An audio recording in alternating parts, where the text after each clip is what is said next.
Hi everyone, welcome back to Turf and Tarmac, the SACU official podcast with me, Rachel, and our host Callum. This season on Turf and Tarmac, we've been speaking to some of Scotland's top riders from across the motorsport disciplines to find out a bit about their riding experiences and their favourite moments of their sporting career. This week's guest is British supermoto rider Chris Eastwood. Chris has raced in a variety of different championships across a few disciplines, so he can give a really good insight into the sport, and he's a really fun guy as well, so I hope you guys enjoy it. So on the podcast today we have Chris Eastwood. How you doing, Chris? How you doing, mate? Yeah, I'm good, thank you. Yeah, enjoying your... are you back racing yet from being back in lockdown? Yeah, mate, I go back racing. Yeah, we're doing the Scottish Championship and the British Championship at the moment. Yeah, in full swing. Ideal. So you'll have a lot to talk about then. Loads to talk about. Loads. So we'll start off right at the very beginning. From obviously I know that you didn't start in the discipline you're in just now. So tell us about right back at the very, very start. Where did you start off and how did you do it? So basically back in the day, I started off doing mini bikes at Macintosh. I think that was back in 2004, 5, 6, maybe 7 as well. I can't remember. So I've done that. I think I can't remember if we done it at the same time. Did we? We would have been roughly the same time. It wouldn't have been. I would have just been kind of starting as you were finishing type thing. But obviously, I knew your face and knew who you were. Yeah, pretty much. So, yeah, I started off doing that. Basically, I think when I was doing it, it was people like Andrew Tasker, Max Thomas, Grant Thomas, all the kind of boys and all that. And yeah, basically just went from there. And then we never had the step forward into the kind of 125s and stuff like that. We just kind of never had the funding. I believe my dad's bike that he had on the road was going to fund it, and that get stole basically. So that was kind of game over for the motorbikes, and that's when we kind of went to the kind of cycle and stuff. But since then, there's a bit of a gap until we went back into the road racing in 2015. And then that was a kind of short year. And then we basically started the supermoto, and we've been there since. Yeah, I mean, when you came back into road racing in 2015, like you got back into it, reasonably quickly, didn't you? I mean, you got back up to a reasonable speed, pretty much kind of right away. The first few meetings, you were, battling it out with the guys in the Scottish Championship. Yeah, pretty much, mate. From being a 125 warrior and then jumping on a 600, it was quite the jump, to be honest. I can see why they call it the suicide class, but it was brilliant. It was just kind of, we thought, right now, we don't want to do 125 or wow, we just got to a 600 kind of thing, but it was quite the jump. But it was brilliant. Yeah, I loved doing it. It's funny how we kind of bought this kind of old Suzuki and all that, used the same tyres for about the first 5 rounds, changed the oil maybe once, but we rode it anyway. No, that's it, and it's like a lot of people look at the likes of like me in the Scottish Championship. A set of tyres for there's 2 Scottish Championship races, and like all the best like suspension and all that kind of stuff. But you can actually go and race and be reasonably competitive in that in the championship. Maybe not necessarily right at the very, very front, but in most of the Scottish Championships, you don't need to have a huge budget to go and spend a lot of money to be out racing, which is obviously something that I try and say on this podcast, because a lot of people will see it as like, oh, it's a really expensive sport, but you can definitely do it on a pretty tight budget.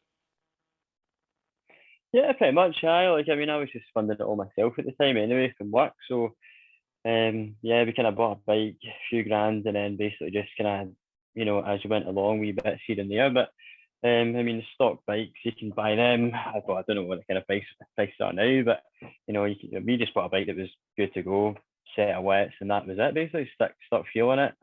I remember asking you what tire pressure to run, and don't think we ever touched the suspension once, basically. And still get a few top 10 finishes. The back of the top 10 at least, but. It's still a good kind of cheap way to start racing anyway. No, 100%. And going back then a little bit to your kind of first few years in the sport, even in mini bike racing, never mind in big bike racing, like what can you tell us a bit about it? Like what did you actually have to do? Like not even what did you have to do, but did you enjoy it? Was it a good experience? What kind of kept you going, if you know what I mean? In the mini bike racing, I need to go back a few years in my head here. Well, I remember doing my first wee kind of track day at Knock Hill, I think. I don't think it was a race meet, I think it was just a track day. Then the wee hide and drive thing. Borrowed a suit off of Dino, I believe, because it had his name on the back of it.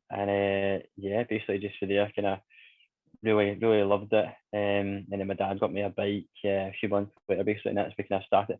I think we just done track days for like the first half of the year, and then we kind of just get slowly into the racing, basically. But yeah, I just remember being dead young, being at school, Googling like Pellini minimotos, like, oh yeah, I do these and all that, and everyone in the class is like, oh, you races motorbikes and all this. You kind of feel like Valentino Rossi when probably wasn't. But yeah, it was brilliant. It was really good racing, and it's fun, and it was a good family event and all that, and yeah, it was good. There's so many different tracks. I don't know what to do track wise then, but you had obviously the outdoor Lark Hall, which was our closest one. Then you had Knock Hill, Carterstart, you had Raceland in Edinburgh. I don't think that's there anymore. But yeah, there was just so many to go to, and it was brilliant. You just felt like you were a MotoGP rider basically, and you were just going to ring a wee 39cc two-stroke around. 100%. That's like you say, it's like you're the highlight of your life at that point, isn't it? Like that's the be all and end all. That's all you want to do. And to be fair, I mean, going up forward, you kind of had a bit away from the sport, and now you're back, and you'll be the exact same. Like, that feeling doesn't go away, doesn't it? Not like your focus is always on the bikes.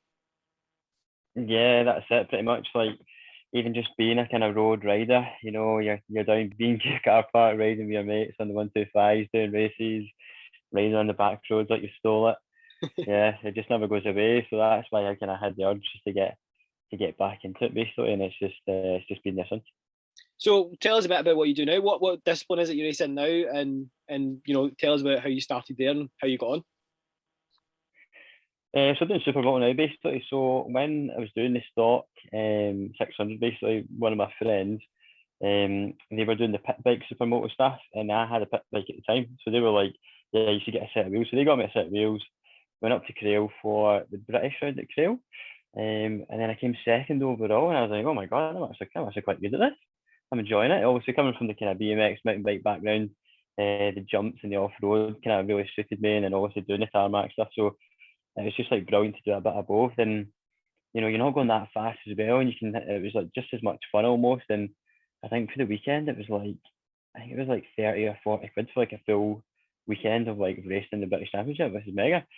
So yeah, we're doing that, and then towards the end of the year, you want to go faster, and then you end up getting the big bikes. We end up getting a Honda CRF 450, and then we done the Novice British Championship.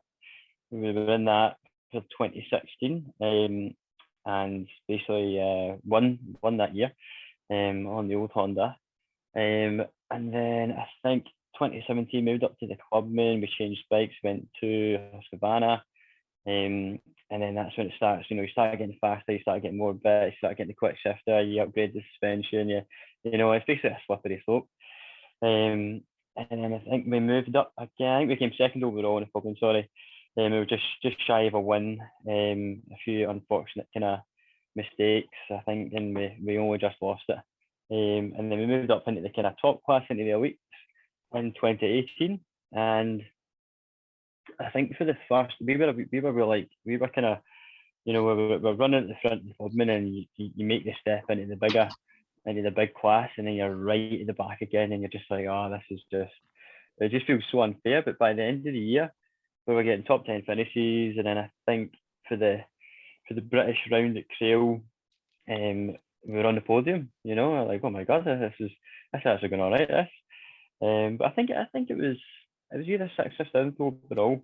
We finished that year, in the top class, for doing it for the third year. Basically, it's brilliant. And since then, it's just been kind of continuous top 10 finishes, basically.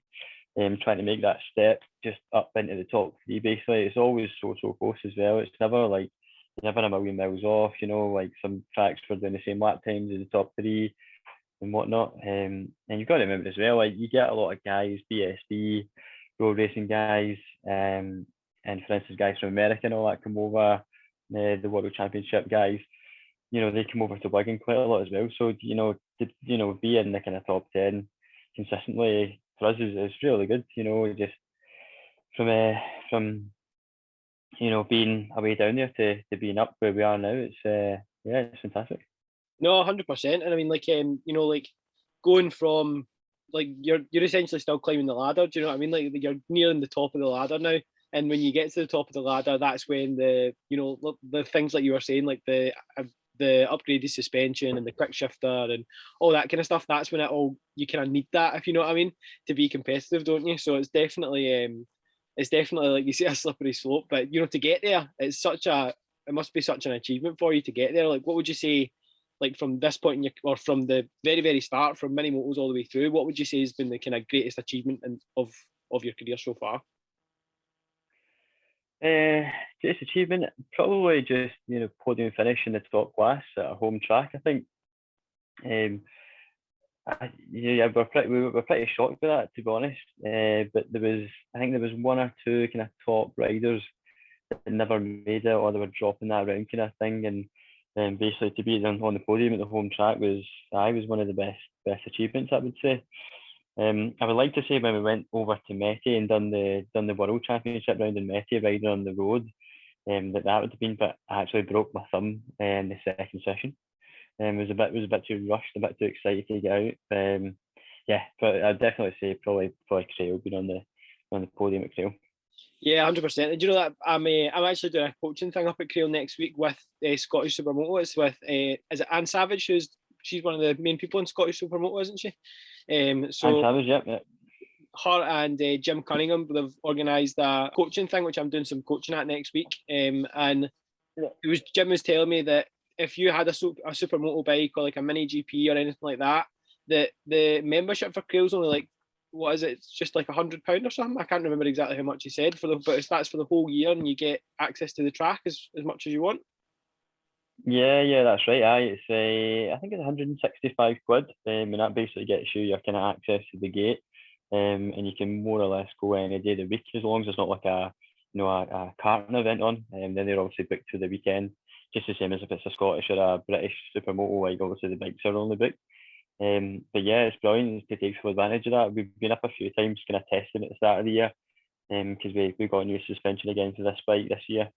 And it's brilliant. Yeah, it's good to go up, if you've got time off during the week and you can go up yourself and do a bit of testing basically. Yeah, it's fantastic considering how much you would pay for a track day around another circuit. It's about the same as you would pay just for an annual membership for Crail. Yeah, it's fantastic. Yeah, I think it's amazing, especially for like a lot of people in the road race world as well have got supermoto bikes, and like you say, I mean, going up there is everything's about kind of bike time, and the fact that you can go there all year round for only £165 on a supermoto or one of the like mini bikes or pit bikes, whatever. I think it's just amazing that they can do that, and it's so affordable and anybody can do it. I think it's just amazing. Yeah, that's it. Yeah, definitely. I mean, you've got to look at people like yourself, Rory Skinner. We've seen Rolo up there as well. There's been so many top riders, road racing guys, motocross guys, all sorts. They've got supermotos, and the thing is as well, like they do tarmac only as well. A lot of people say supermoto, no, I can't do the jumps and stuff like that. Like in the Scottish Championship now, they actually just do a tarmac only championship as well. So that's really good for like the road guys that don't want to do like jumps and off-road sections as well. But yeah, it's great bike time basically. Yeah, just to get out on the bike, and yeah, it's just really cheap and affordable. Yeah, I'd recommend it to anyone. 100%. And you know what? That's actually a good point that you've just made. Could you quickly explain, because even I'm a bit kind of in the dark about this, could you quickly explain what supermoto is then? Because I know it's a mixture of on tarmac and then on dirt with some jumps and stuff like that. So explain to the listeners who might not know what supermoto is. We should probably done that at the start. All right, okay, so just to recap on what supermoto is, guys, is more or less a motocross bike with slick tyres, usually 16-inch front wheels and 17-inch rears. The suspension is pretty much set up like a road bike, so it's pretty stiff. We have stuff like quick shifters, big front brakes, slipper clutches and stuff like that. And we do roughly about 70% tarmac, and then we do about 30% off-road. The off-road sections can vary from kind of motocross style tabletops to doubles to berms, Some other tracks might only just have like a kind of gravelly section, technical section, and then kind of some other tracks, maybe in Europe and stuff like that, they have like kind of urban sections, so it might be like metal kind of kicker ramps that you just jump to flat, basically flat out. They're pretty nuts. But yeah, that's it in a bombshell. No, it's actually like something that I kind of forgot about, because when we think about Crail as road racers, we kind of completely forget about the off-road part. Like, we don't go anywhere near it, because obviously all our stuff is on the tarmac. So if we're up at Crail on supermotos or whatever, it's just on the tarmac circuit. So it's quite it's good to remember that there is obviously that's part of it as well. So why don't you tell us? Obviously, you said you're doing the championship this year. Could you tell us just again quickly, what would you say what are you doing this year, and what are your goals for the season going forward, and how many rounds have you got left actually? If you're are you about halfway through, or? I think we're more than halfway through now. I think we've just done round 5 of the British down at Wigan there. So we're on to round 6 next. Then there's eight or 9 rounds this year. I think it might be doing 9 actually. We're on to Oliver's Mount next actually. Yeah, for the first time in a long time. Since I've been doing it anyway, I've never actually been. So yeah, we're on to round 6 for that. Scottish wise, we are on to round 3 for the Scottish supermoto as well. So we're we're right in the middle of it. There's a bit of a break now. I think it's the end of August for the British one, but I think we're back to Crail kind of mid August for round 3. Ideal. Then going forward, like obviously, tell us about how your year's been so far, and then going forward, what's the kind of end goal for the end of the season? Where do you want to see yourself? So this year so far, we basically joined Dave Clark race, and we have been basically just trying to kind of push our way into the kind of top 5. We had new suspension this year, and kind of it was a new bike last year, and it's had massive upgrades, new suspension, swing arm, linkage, all the kind of bells and whistles. But it's just been really, really difficult to get it all set up. So for the first, basically for all the races and all the track days up until last weekend when we were racing at Wigan, the bike's been handling absolutely rubbish. But we finally got it set up. It's finally working. It's finally being planted and stuff like that. So we're just looking to basically break into that top 5 for the rest of the year, and hopefully just finish, top 6 at least. We're sitting 8th and 9th. So there's 2 championships. On a Saturday there's the national championship, and then on the Sunday is the kind of ACU British championship. Cool. Like that's actually it's quite a difficult thing. I've been doing the same. We moved from Olan's to K-Tech over the winter time, and it's quite a big change to change even brands, or change something about the bike over the year. A lot of people, you see a lot of people in GP like changing chassis and everything. I mean, if they change teams, they change chassis, especially in like Moto 2, Moto 3. And I sometimes wonder, like, how on earth do they do that? Like, it takes so long to get things set up. And like obviously you've found that as well with the changing the suspension. Yeah, pretty much, mate. We went from the standard WP suspension, which comes with KTM, to Owens basically. So we went from that to that, and the spec that we went from is a company called MTR. They're the kind of world KTM factory team, so they do the kind of factory short and swing arm and linkage and stuff. And we've had the brand new Owens TTX 2021 shock and stuff like that, and it's got like a fancy adjustable foot. And you've got to have it all kind of linked up to the correct size, blah blah blah. And we got it all done basically, but it's like such a fine bit of tuning basically, because you've got to have the right angle of headstock and the offset of the clamps and blah blah blah. And there's just so much to it basically. I've been doing a lot of it myself really, and getting a little bit of help here and there. But it's finally all working now, and we're kind of just looking forward to basically seeing what we can do with the machine now. 100%. Going forward then to not kind of be the end of this year, maybe in like 3, 4, 5 years time, where do you see yourself in the sport at that point? Do you see yourself? Do you look that far ahead, or do you just focus on the kind of short term goals? I've not really thought about it really when you kind of asked me that there. I mean, would like to definitely be within that top 5 anyway.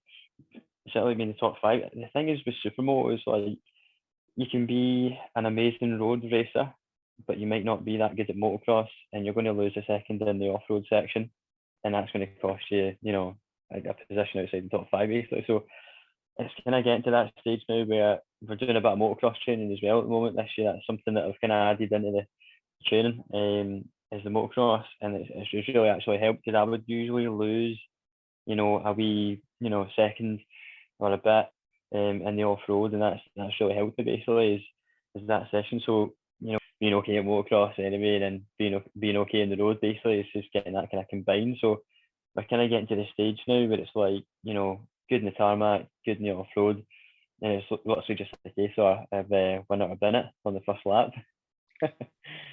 The thing is, sometimes it does come to that, doesn't it? I mean, it really is. Sometimes it comes to that, and like the fact that you're doing like a different kind of fusion of training now, like incorporating the motocross into it, it kind of again shows how much the disciplines cross over.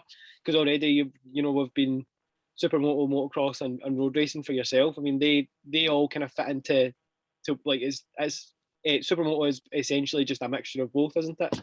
So it's a really cool way of showing that even if you go into the sport in one discipline, it doesn't mean that you're stuck in that discipline. You can always chop and change about. Yeah, pretty much. That's the kind of great thing about it is obviously you're doing both basically, kind of on road and off road.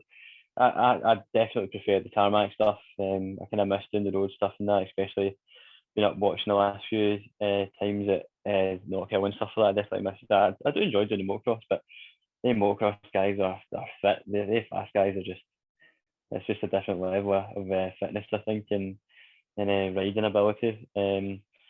But yeah, it is really great. We'd like to see myself back in to the road racing stuff, the circuit stuff. Might make a wee appearance next year on a few track days and stuff like that. Don't know what class. I don't want to jump into the deep end again. But yeah, it'd be good.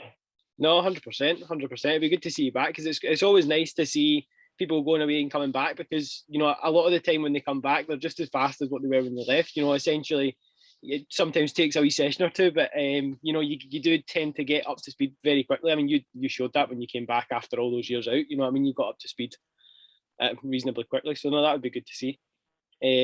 So going like from all the way through your career, so from the very beginning to the very, very end, I almost know what the answer is at the moment, just from talking to you just now. But what's the biggest kind of challenges that you've faced in your career from the very start to where you're at just now? So I was having quite a long period of time out, from obviously being a kid up into being a kind of late teenager. And obviously we kind of struggled with that basically. Other challenge wise, not too sure. I'd maybe say like the kind of distance, a lot of things is obviously a lot, down south, and it's a big commitment almost, committing to, 3-4 days off work and stuff like that, and weekends, and obviously having, other people with you, they've got to make that massive commitment and stuff. So it's quite a challenge. Yeah, I mean, next challenge basically is just going to be might be getting a bit old, I think, compared to these young MotoGP stars, but no, I definitely don't think I'll be giving up soon anyway. So just going to keep chipping on. No, 100%. And like the thing is about all these challenges, like that's kind of the challenge that I thought you were going to say. Having the big gap out because having that gap. I mean, when you go out with an injury and you're out for a couple of months, you're like, oh, it's the complete end of the world. Like you're like, oh, I'm out for this long and I'll be rusty when I come back. But you were out for all those years and obviously made the comeback, and I think that was a big hurdle to overcome. But no, it was really, really good to watch actually. And like I say, like you were doing it on a complete budget. Like I say, like and at the same, we were racing in that championship at the same time when you came back, and I was like a set and a half of tires every single round, and you were using the same tires like weekend on weekend. So it was definitely a big like hurdle to overcome. So it was really, really good to watch. Looking to now, when you're competitive, you're up there with the best of the best. What's your biggest motivation as a rider to be there and to go and take it to these guys? It's mainly just cashing in the paychecks. It's a lot of money that we get in supermoto these days. I'm only joking. No, I think the biggest motivation to keep us going basically is just you kind of want to win, don't you? You want a title. You kind of want the top title. We've done the kind of the classes before it and all that, and then you've kind of got to the top. So the kind of motivation is just to come home with the silverware basically. Hopefully get a title. 100%. That's that. A lot of people have said that. A lot of people have tried to. Or so to be fair, some of the people we've had on so far have said, like, do it for fun. You do it to enjoy it. That's the kind of biggest motivation, is just to improve yourself or whatever. But most of the people we've had on have said the biggest motivation is to win. It's kind of got to be, isn't it? It's not. It's not even. It's got to be like. Of course, it's not got to be. But to ride at the very top level, it's got to be something you consider anyway. It doesn't have to be what you do it for, but it's definitely something you need to consider as taking home the silverware. Yeah, definitely. I mean, even not winning a trophy and stuff like that, it's still amazing just going along and having the weekend and seeing the kind of race family and all that, and just everything that goes along with it. The bikes and just the camping fire and everything else. But it's obviously a great achievement to obviously get some kind of trophy, some kind of recognition. We don't always want to be hanging out the top 10, do you? So yeah, definitely say just kind of to get a win anyway, to get a win in the kind of top class is an achievement. No, 100%. I couldn't agree more. Like obviously everybody's motivations are completely different. Mine is very much the same as yours. Like we do it. Obviously we do it. We enjoy it and we enjoy doing it. We are part of the traveling circus, as I've been calling it. Like we travel from track to track. Like putting on a show for the people who are watching and all that kind of stuff. But we're the most happy. We go home the most happy when we've got some silverware in the front of the van when we're traveling home. So it's definitely one of the motivations. So just going back maybe a year or so, when coronavirus hit the UK and we all got put into lockdown, how did it affect supermoto, and then how did it affect your training and stuff? Because like for road race anyway, you'd have been probably much the same as us. Like we lost like the majority of a season in 2020. I think I only done 3 race meetings or 4 race meetings. So it was like less than half a season that we would usually do. Yeah, that's right. Yeah, so I think our first British meeting was the kind of end of July actually. So yeah, it's quite late going back into it. I think there was a track day, a few weeks before, and kind of everyone was going to that. And I don't even think we really got to trail until maybe June. I think it was a bit kind of iffy, and yeah, it didn't it didn't really feel quite right because everyone was very like everyone was quite panicky about not being at your area and all that and the district thing, and obviously us being from Glasgow and all that, it's kind of obviously you're quite far out going to even just going to trail, never mind going down south. So yeah, it was really difficult actually to do any kind of training. We obviously do the BMX and the mountain bike stuff, so we're kind of just doing that.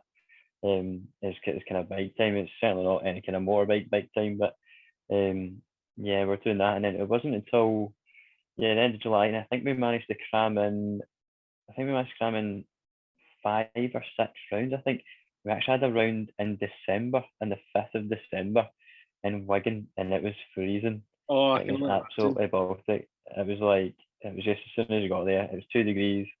It was freezing. We just stayed in a hotel. The real weekend was wet, and there was also a tire shortage of wets at that time of the year, because obviously no one usually buys tires in December, do they? So we only had the 1 set of wet tires to do for the full weekend, which was was something to talk about. But it was still good though. Yeah, it was still a good season anyway. I still got to do Cadwell Park and stuff like that. I always enjoy going down there and doing the mountain and riding flat out basically around the full track in 5th year. So yeah, it was still a good season. Still a good season. There was I think we had a 3-hour enduro race as well. That's normally the last round of the Scottish Supermoto, was a 3-hour enduro. And yeah, that was great as well. Actually, that was really good. So yeah, since then it was pretty much a short winter. Because obviously the last race is the 5th of December, and then you're straight back out in March. So it wasn't that horrible long wait where you're dying to get out on your bike basically when it's still pissing it down outside. So it was good. It was a good year still, even though it was coronavirus and stuff like that. It was still good. You still get loads in at the end of the year. So no, much better this year anyway. Much better. That's it. I mean, like, you know, looking back then, I mean, we'll plug your Instagram and stuff at the very, very end, but you know, like, look, if anybody follows you on Instagram, they'll know, like, you know, you're a proper into your cycling, aren't you? Like, proper into BMX, especially BMX. You know, you're always at what's the park called again? Sorry, I'm terrible for remembering things. The park you usually go to, it's in Glasgow, isn't it? The big indoor one. Yeah. Yeah. It's Unit 23. Yeah, Unit 23 skate park in Dumbarton. Yeah. Yeah. So basically, obviously last year and stuff like that was shut. A lot of it's been shut. And then, you know, you're always kind of outside mainly in the summer and stuff. But yeah, through to Dumbarton, there's another one as well, just in Glasgow City Centre now, called the Loading Bay as well. That's the kind of local one. That's literally just 5 minutes from the house. That's really great. But yeah, just been doing loads of that basically. Yeah, it's been a bit sorer now when you fall, getting a bit older and all that. These broken bones. But yeah, we're still doing it. Once or twice a week at least anyway. Yeah, we've got the mountain bike. We've been doing a bit more mountain biking and stuff. It's kind of a bit better for the cardio as well, because you know at the BMX you kind of just get a little short burst. Yeah, eating crap food and stuff. Whereas you know you're out in the mountain bike, you're out for a good period of time and stuff like that. So yeah, it's great. No, 100%. And you know, like, anybody who watches, like, I couldn't do anywhere close to the things that you do on a BMX. Sorry, so like, yeah, I think you're talking it down a wee bit. With folk watch your Instagram, and especially like the what they call the reels and stuff you post on Instagram. It's like you know what I mean, you almost look like professional. You look like you're pretty good at it anyway. Yeah, well, I used to, obviously that long break I had out of the motorbike racing, basically was professional at 14, was riding for a big team and a shop and stuff like that, and you know had free bikes and stuff like that. So yeah, basically it was, and still to this day basically get support from a shop and stuff like that as well. So it's still good, still great, keeping it going. 100%. No, I think like at the end of it, if people when we plug Instagram and stuff at the end, definitely I would advise people to go and follow you, because it's pretty cool to watch. I enjoy flicking through your stories and that as well. So yeah, that's it. If anyone wants to stalk my Insta, yeah, on you go. So what advice would you have for someone coming into the sport, whether it be, you know, in any of the disciplines that you've tried? You know, like, what would be the kind of advice that you would give them on how to start, where to go, things like that? Advice would probably be just to football or something. It's probably a bit easier, but nah. Any advice basically just obviously depends on what discipline. Are you talking about supermoto, or are you talking about bikes general, or any of them? I mean, like, you can stick to supermoto, because that's probably what you'll know more now. You know, like, I'm right in saying that the Scottish supermoto kind of, the whole Scottish supermoto scene is getting bigger and bigger and bigger the past few years, isn't it? It's been getting a lot of good things happening within it. Yeah, that's it. Yeah, because I think before it was kind of word of mouth. You know, they didn't really have a big social media presence, to be honest, especially when I kind of came into it. I actually run their Instagram page for them, and since Anne Savage and stuff like that have been doing it, taking it over. Same with Jim Cunningham as well.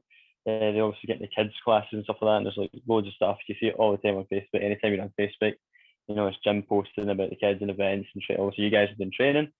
So yeah, there's loads of stuff. So yeah, so any advice, just to drop a message to any of the guys at Scottish Supermoto on Facebook or Instagram. You could be speaking to myself. More than happy to kind of help you get into the sport and what you kind of need to know. And basically just kind of popping along. It's a dead friend of Paddock as well. Like, even, you know, starting off, kind of, you don't know where you're going. Like, you know, anyone at the kind of top level, they're dead welcome, and they'll show you how to do. They'll show you anything you need to do, bike wise, kit wise, sharing stuff. I mean, it's dead friendly. I mean, I've seen, like, you know, someone who's come into the sport, the bike's not working, and he's seen like the British champion, just saw, here, you can use my bike. You know, it's just mega relaxed that way. So yeah, just gonna drop the guys a message, any questions, and yeah, there's loads of help there if you need it. Yeah, 100%. And is the club that you would go to, like, if you, obviously to get your SACU license to join a club, is the club the Scottish Supermoto Club? Is that who you would get in contact with? Yeah, basically that is the case this year. Yeah, you would just basically join the Scottish Supermoto, and you would get your SACU license form, and then you fill that out, and then it's just a case of joining the Scottish Supermoto club itself, and that basically just allows you to get your annual membership, and that's you on the track basically for a year to ride. Yeah, super cheap. Yeah, 100%. Then for anybody who's wanting to get into road racing, you contact either the Knockhill Motorsports Club or the Melville Motor Club, which is obviously Fife, and then the Melville Motor Club's in Haddington and Edinburgh. And then they'll get you in touch with the SACU with your license form and stuff like that. But if anybody's got any questions about any of the disciplines, the one person that you would phone would probably be Stella in the office, in the SACU office. So the number's on the website if anybody wants to get in touch about that. But moving further on with the interview, so we've got just the kind of last quick fire questions to go now. So we'll answer these as long or as short-handed as you like. The first one would be, who is your biggest inspiration in the sport? Who inspires you the most to do what you do, or who did to get you started, or whatever you like? I think growing up it had to be Valentino Rossi. I would imagine, yeah. Massive Rossi fan, had all the t-shirts and hats, and just growing up, and I think everyone's just a massive Rossi fan, aren't they, really?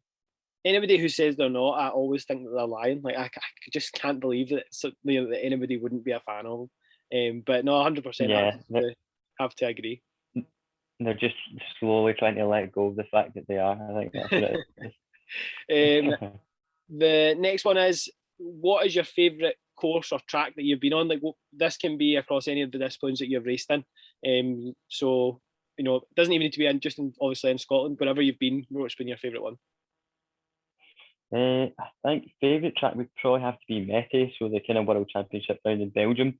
It's kind of like racing at the TT. Like, the first corner is that roundabout at the petrol station, and you've got the fans hanging over like this tiny wee barrier, and you're just like, how is this legal? I don't know. That's definitely got to be my favourite track. Decent. Do you know the one thing that I'm always waiting for when I'm speaking to road racers and stuff like that is that one of my favourite tracks growing up, and still to this day, was Raceland on the minimotos. I absolutely love going to Raceland. Like, I've raced on circuits like Donington, Brands Hatch, not Thruxton. That's where BSB is this weekend. Places like Snetterton, all places like that, like really cool tracks. Raced in Cartagena in Spain, like being tested out there, and one of my favourite tracks is still Raceland, which is no longer there. Obviously, like you say, it's absolutely devastating when we first heard about that. Raceland was brilliant. Yeah, it was indoors and outdoors, wasn't it? Yeah, I mean, we only ever done the outdoor one, racing mini motos, but we definitely have been on the carts a few times inside. No, that's it's something that I'm always waiting on coming up. Someone poking in a wee mini moto track. So next one, can you tell us an interesting fact about yourself that nobody would know? Probably that I'm recently just qualified as a motorcycle mechanic, actually. Even though I have a small business doing removals and stuff, I've actually been studying part-time and just recently qualified. But you definitely wouldn't get me doing your tyre pressures anyway, I just let you know that. But yeah, that's an interesting fact that no one's going to know because I've only just qualified, yeah. Yeah, absolutely. That's awesome. It will make things a bit easier as well when you're doing things, because you'll understand it a bit more. Like, when I'm doing stuff, I just know that that's what I have to do, but I don't really know why, because it's just what I've done the whole time racing all the way up through. So no, definitely having an understanding of things would definitely make things a bit easier for yourself. Yeah, that's it. Yeah, that was the whole point. Basically, it was just to kind of, expand the knowledge, being able to do. Most people do their own spanner and stuff like that anyway, and supermoto and stuff, but yeah, it was just great to kind of do a kind of part-time course, and over the space of 3 years, I didn't really feel like you were at college at all, because kind of working full time as well. So yeah, it's great. 100%. So the next one is, what is one word that you would say describes you best? I've got to keep it PG, don't I? I'll just say cool. The very last one, we kind of spoke about it all the way through. Do you have any other hobbies other than racing bikes? Just the BMX, the mountain bike stuff, really. Yeah, just pretty busy doing that, really. So BMX and mountain bike. And it's like it's one thing that a lot of people do. And actually, the more I've been speaking to you, it's been like going through my head that, like you say, like you've got people like Rory. Rory was, during the winter time especially, Rory was always up at Crail on his supermoto bike. And you've got people like Christian Idden, who was British supermoto champion at one point in his career, a few years ago, and he's now right at the very, very top of the British Superbike Championship. Like it's such a versatile sport, and that you can chop and change, within the disciplines. And a lot of people are such keen cyclists. That's one of the most frequent hobbies that you hear of bike racers, is that they are keen cyclists, whether it be mountain bikers or road cycling. Road cycling seems to be the one just now, doesn't it? But like you say, that's mostly for the cardio. Yeah, definitely. I mean, I do have a road bike as well in the shed somewhere, but yeah, I tend to just kind of do the other kind of mountain biking stuff. It's a bit of fun, isn't it? I find it quite boring just being out, knocking your pan in, basically just cycling, to the fan style. But yeah, just the mountain bike stuff. Yeah, you see a lot of these guys in it, but Rory and stuff like that, and Eden as well. You get anything else you want to add in? That's how I was kind of finished with the questions. But if there's anything else you want to add in, then just fire away. I'd just like to thank all my sponsors, really. No, just basically, Dave Clark Racing. Yeah, so that's who we're racing for, and that's who Christian Eden used to race for as well. So that basically means that I've got a chance of winning the BSB title, because I do mountain biking and I race supermoto the same as Eden. So yeah, it's a great. I've obviously got a good chance. 100%, 100%. That must be the combination. Yeah, no, that's it. No, just a kind of shout out to just everyone that kind of helps out basically with the team and stuff. Dave Clark, my dad Andrew Robertson and stuff like that as well. All the guys up at Fort William at Glen Speen, the electrical company as well, and yeah, just everyone else that kind of takes part in the sport. Yeah, big shout out. 100%. And at this point, we'll plug the Instagram and everything as well. Do you want to give a shout out to your Instagram and any Facebook pages or anything like that you've got that you want to give a shout out to?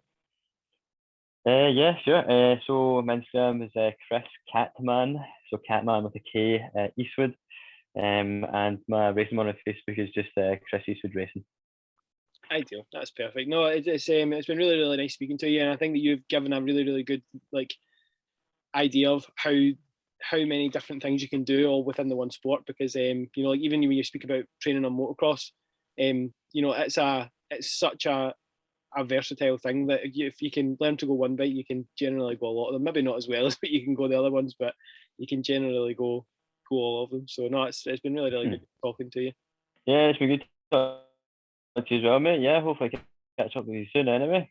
Yeah, absolutely. And for anybody who's listening, obviously go and follow Chris, and we'll see you in the next episode.